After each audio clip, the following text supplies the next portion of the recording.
Olá, meus irmãos, a paz do Senhor. Chegamos aqui em Levítico capítulo 22. Nesse capítulo vai falar o seguinte, para os filhos de Arão, são os sacerdotes, não comerem das coisas santas, das ofertas sagradas que foram dedicadas ao Senhor. Havia algumas ofertas que eles poderiam comer, mas não todas. Por exemplo, o holocausto era para ser completamente queimado. Se algum deles comessem, eles estavam então cometendo um pecado, um erro grave. A gente vai ver o que eles deveriam fazer nesse caso, tá?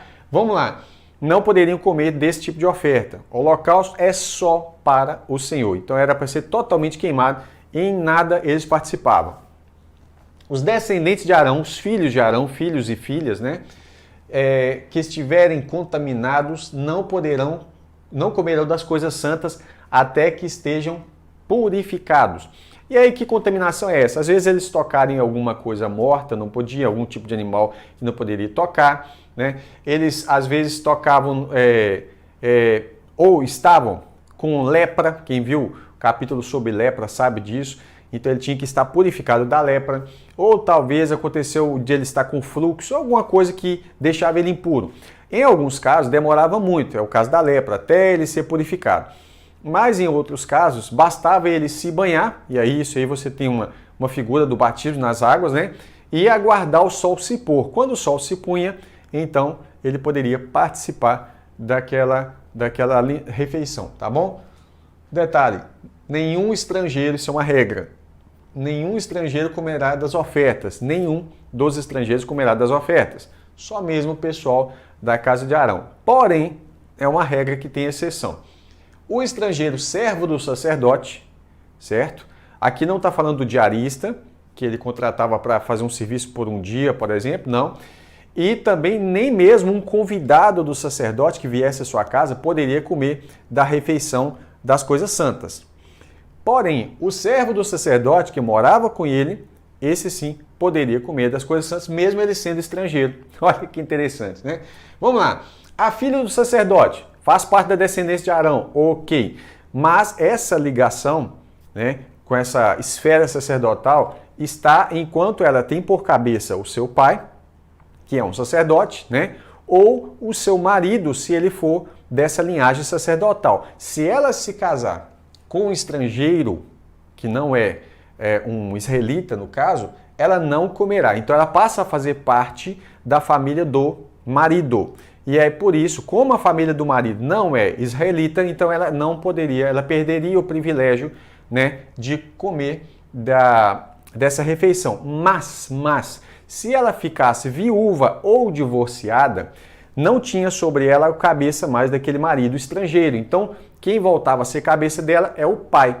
Então, nesse caso, ela voltaria a ter direito de desfrutar dessa refeição sagrada. Tudo bem? Vamos lá. Comeu errado. Porque, por exemplo, alguém foi lá e comeu do holocausto que não poderia comer. Então, o que ele tinha que fazer? Devolver o inteiro. Então, vamos supor que era um boi. Então, ele tirou um pedacinho. Não importa, ele vai devolver um boi e ele vai dar mais a quinta parte. Evidentemente, a gente entende que essa quinta parte ela era dada em valor, valor monetário daquele bem ali, no caso que era um boi. No caso dos holocaustos, aqui vai falar que deveria ser um macho, você vai ver isso em Levítico 1, um macho sem defeito. Isso aqui é evidentemente o holocausto, que é a principal delas aqui, aponta diretamente para Cristo. Macho sem defeito, o Cristo sem defeito. Nas ofertas pacíficas, esse capítulo vai dizer só que deve ser um animal sem defeito. As ofertas pacíficas, ofertas de paz ou de pacificação, Levítico 3, Aqui você vai ver Malaquias 1, 6 ao 10. Veja bem, o Senhor está questionando o povo e diz assim: o filho honra o pai e o servo respeita o seu senhor. Se eu sou o pai, onde está a minha honra? E se eu sou o senhor, onde está o respeito para comigo? Olha aí. Aí ele fala: eu, o Senhor dos Exércitos, pergunto isso a vocês, os sacerdotes que desprezam o meu nome.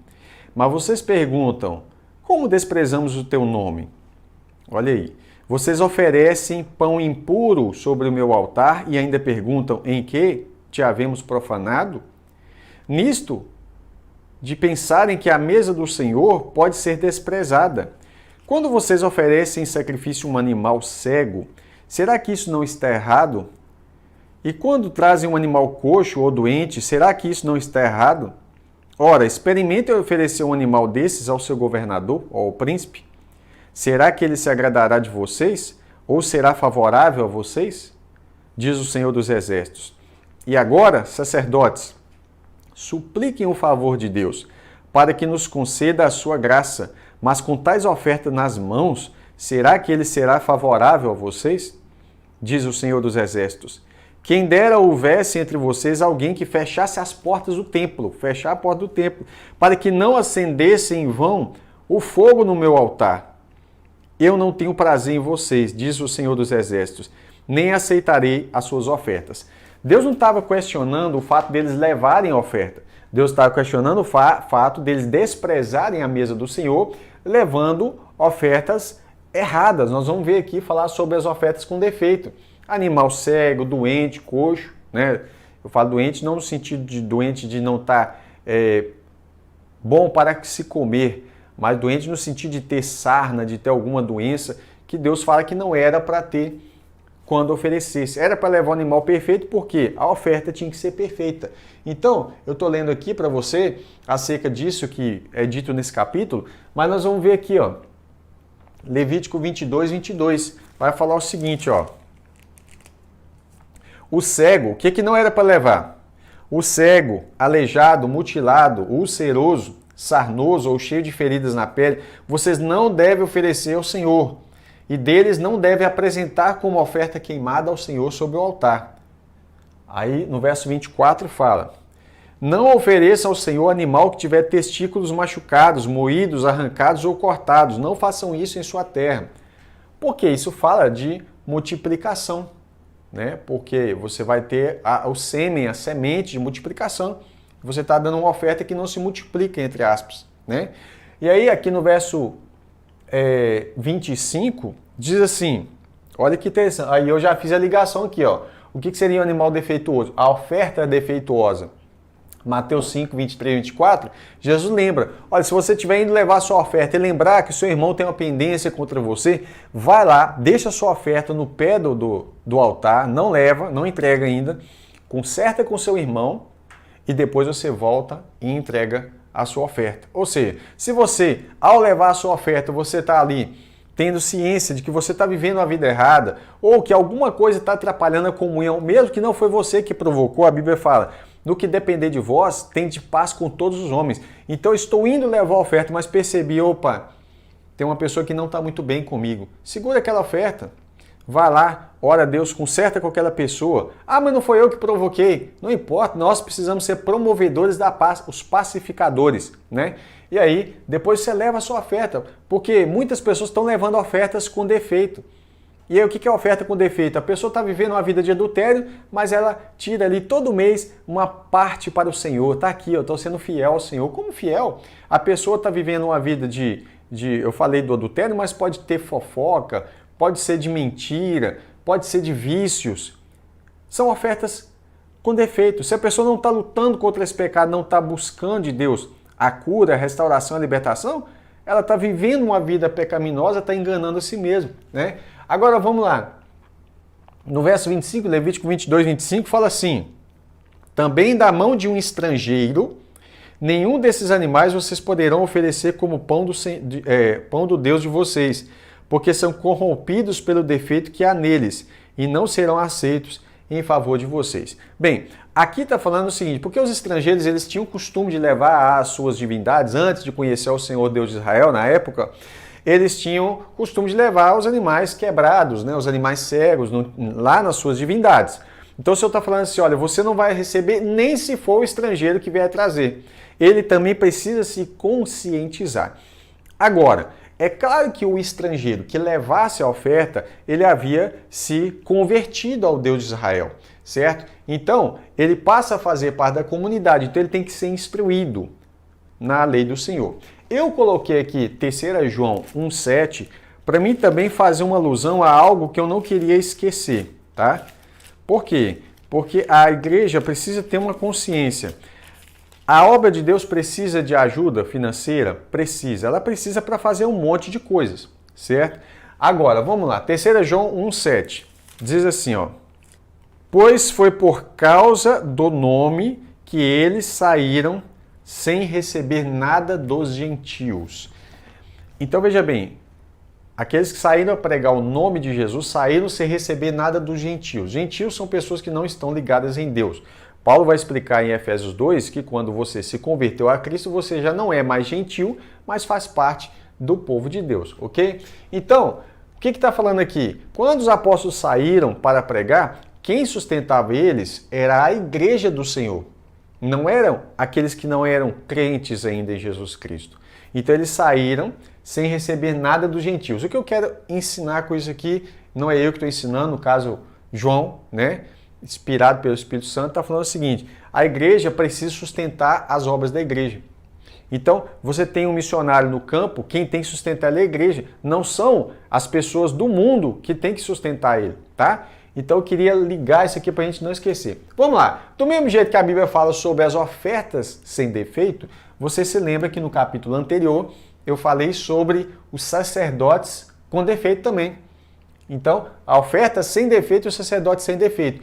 Quando você tinha as ofertas com defeito, você tem aqui o relatório e em Levítico 21, 17 a 24, fala sobre os sacerdotes com defeito. Eles não tinham os mesmos privilégios que os sacerdotes que não tinham defeito, certo? E quais eram os defeitos? O sacerdote cego, o coxo e vários defeitos, porque o sacerdote, assim como a oferta, aponta para Cristo, que é a oferta perfeita e é o sacerdote perfeito, certo?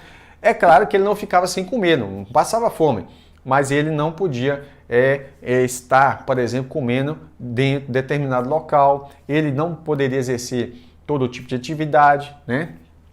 Vamos lá. Aqui vai falar sobre o sacrifício de gratidão também, para serem aceitos. Para que servia o sacrifício de louvor, de gratidão, para serem aceitos? No verso 29, Levítico 22, 29. Quando vocês oferecerem sacrifício de ação de graças, gratidão ao Senhor, façam para que vocês sejam aceitos. No mesmo dia será comido, e dele não deixem ficar até a manhã seguinte. Eu sou o Senhor. Então era comido no mesmo dia. Eu coloquei Colossenses 3,16 porque fala sobre a gratidão, certo? É claro que nós somos aceitos em Cristo. É Ele que faz com que a graça de Deus esteja sobre nós. Mas, olha que interessante, a gratidão, a oferta era uma manifestação visível dessa gratidão. Para quê? Para serem aceitos diante de Deus. Aí você para e pensa, tanto de crente ingrato que tem, Deus faz, nem testemunho a pessoa conta para dar um obrigado, né? Para avivar a fé do seu irmão. Pensemos nisso e dá uma lida em Colossenses 3,16, tá?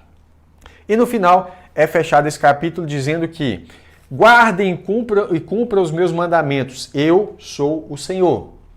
É interessante quando Deus fala isso, que ele fala assim, guarda no seu coração e cumpra. Não é só ouvintes, mas praticantes da palavra. Guardam e cumpram, eu sou o Senhor.